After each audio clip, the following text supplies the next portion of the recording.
Good morning વિદ્યાર્થી મિત્રો. આપણે અર્થશાસ્ત્રમાં પ્રકરણ 6 બજાર માર્કેટ વિશે સમજણ મેળવીએ છીએ. એમાં આ 7મું સેશન છે. આપણે ગયા સેશનની અંદર ઇજારાયુક્ત હરીફાઈ અને એની વ્યાખ્યા અને 2 લક્ષણો જોઈ ગયેલા. ફરી એકવાર લઈ લઈએ. ઇજારાયુક્ત હરીફાઈ એટલે શું? તો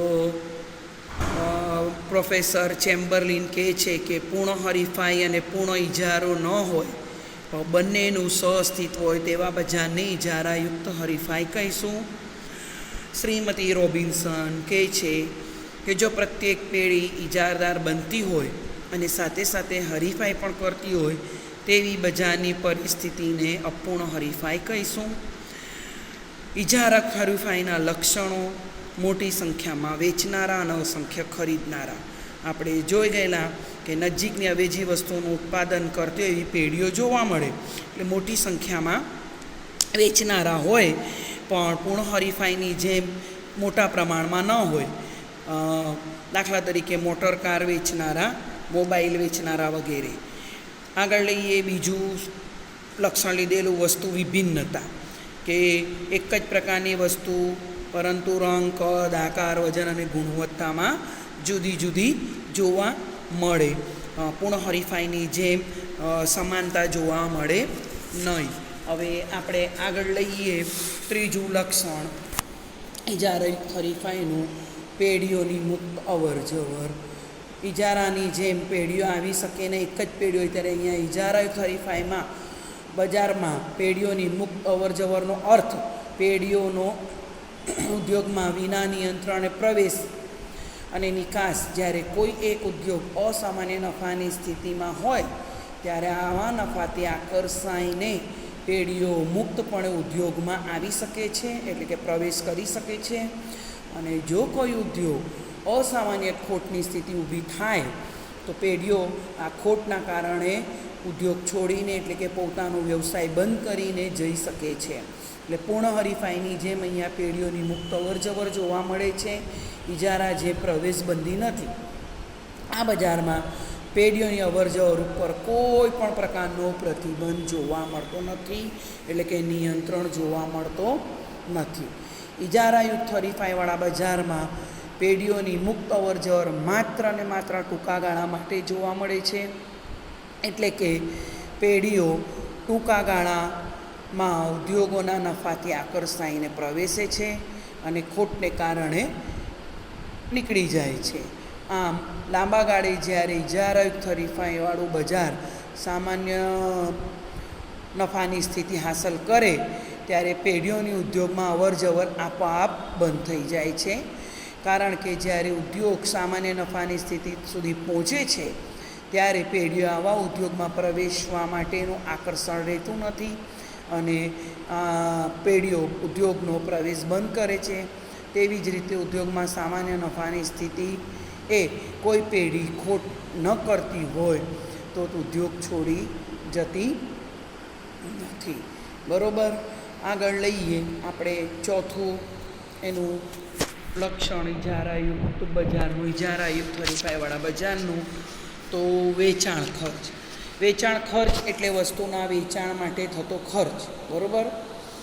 1 માર્કના પ્રશ્નમાં પૂછાય કે વેચાણ ખર્ચ એટલે શું? તો ચીજ વસ્તુના વેચાણ માટે થતો ખર્ચ. વેચાણ ખર્ચમાં વસ્તુનું આકર્ષક અને ઉપયોગી પેકિંગ, વાહન વ્યવહાર ખર્ચ, વેચાણ વેરો જથ્થાબંધ વેપારી અને છૂટક વેપારીને ચૂકવાતી ખાસ રકમો, શોરૂમ સેલ્સમેન પાછળ થતો ખર્ચ, વેચાણ માટે અપાતી કેટલીક કિંમતની અંદર છૂટછાટો, ઇનામો, ભેટ, સૌથી અગત્યનું છે અહીંયા જાહેરાત ખર્ચ વગેરેનો સમાવેશ થાય છે. એટલે આમ વેચાણ ખર્ચ એ ઉત્પાદન ખર્ચનો ભાગ નથી. બરાબર.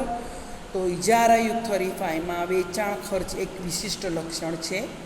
આ લક્ષણ પૂર્ણ હરીફાઈમાં કે ઇજારાવાળા બજારમાં જોવા મળતું નથી. ઇજારાયુક્ત હરીફાઈવાળા આ બજારમાં ઉત્પાદકો કે વેપારીઓની એક મોટી સંખ્યા વચ્ચે હરીફાઈ થતી હોવાને કારણે ઉત્પાદકો કે વેપારીઓ ખરીદનારા એટલે કે ગ્રાહકોને આકર્ષવાના ઉદ્દેશથી વેચાણ ખર્ચનો ઉપયોગ કરે છે. બરાબર.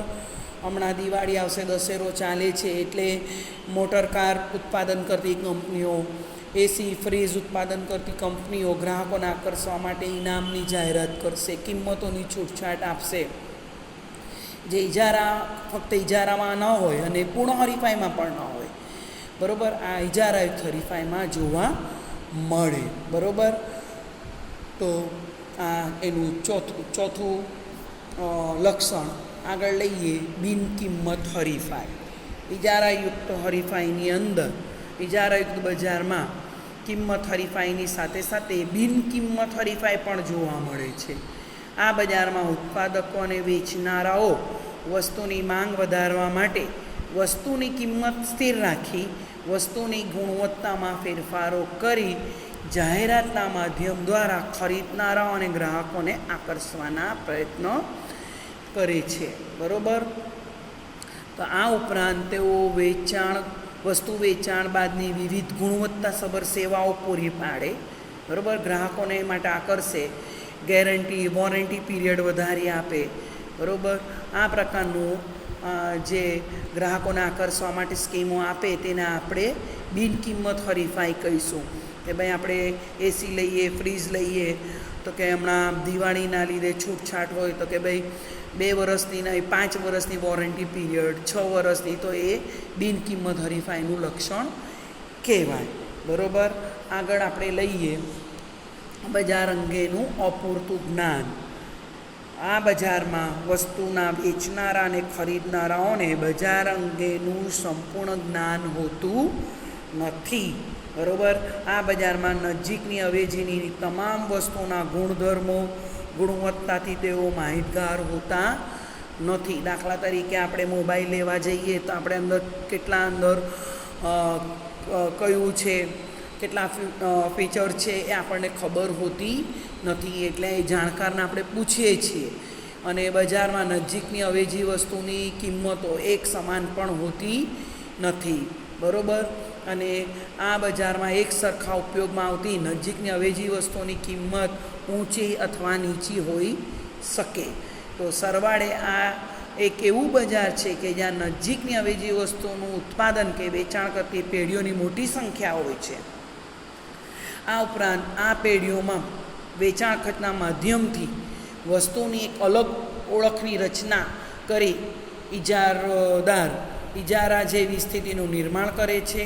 આમાં એક ઇજારાઓની સ્થિતિ ધરાવતી પેઢીઓની વચ્ચે હરીફાઈ એટલે ઇજારાયુક્ત હરીફાઈ બને છે. તો આપણે વિદ્યાર્થી મિત્રો અહીંયા ઇજારાયુક્ત હરીફાઈવાળું બજાર એના લક્ષણો આપણે પૂરા કર્યા. બરાબર. આ પ્રશ્નો પૂછાય પરીક્ષામાં, મોટા ક્વેશ્ચનની અંદર 5 માર્કમાં. આ તમારે હોમવર્કની નોટની અંદર લખવાનું છે. અર્થ, ઇજારાયુક્ત હરીફાઈવાળા બજારનો અર્થ અને લક્ષણો. Thank you.